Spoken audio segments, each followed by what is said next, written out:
కొడుతుంది అనేది విపరీతంగా చేస్తున్నారు కదా, ఎలా కనిపిస్తుంది? మన ఆయన మాట్లాడి తీరట్టుంటుంది కానీ టంగుట నీకు టంగుట విరిచం పందులుగా తెలుసా అంటే మాకు తెలియదు. నువ్వేమో కన్నప్ప సినిమానేమో నాకు దేవుడు చెప్పిండు, నా దేవుడు నా ఫ్రెండ్ అని, దేవుడు మా డాడీ ఫ్రెండ్ అంటావని భయం అవుతుంది మాకు. చూద్దాం మరి ఏం జరుగుతుందో, సినిమా కోసం వెయిటింగ్ చేస్తున్నా. సో నేనైతే సినిమా చూస్తాను, కానీ నేను కూడా ట్రోల్ చేస్తాను సినిమా వచ్చి. ట్రోలర్స్ మా కోసమే సినిమా చేస్తున్నారు, మా కోసమే ప్రెస్ మీట్లు ఇట్లాగా చేస్తున్నారు కదా. అవును.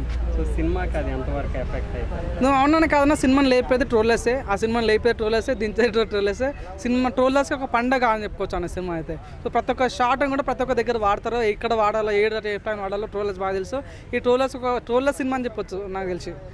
సో విఎఫ్ఎక్స్లో కూడా ఒక చోట కాపీ పేస్ట్ చేసి ఇంకో చోట చేశారు. ఓకే, అన్ని కోట్లు పెట్టినప్పుడు చూసుకోవాలి కదా, అవును. లేదంటే కెమెరా సైడే చూస్తా తను బాణాలు వేయటము అట్లాగా.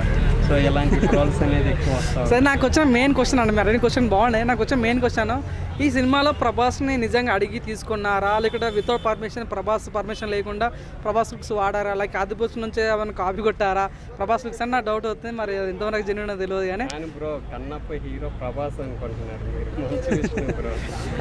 కన్నప్ప హీరో చూసినా కానీ ప్రభాస్ను ఆ పర్మిషన్ తీసుకుని ఆ లుక్స్ వాడారా టీజర్లో అని డౌట్. చూద్దాం మరి ఏం జరుగుతుంది. నేను కూడా సినిమా ఎక్కువ ఆశ పెట్టుకున్నా. సో నేను అయితే 100% నేను కూడా ట్రోల్ వేసాను కాబట్టి చూద్దాం ఏం జరుగుతుందో. Thank you bro. Okay, done.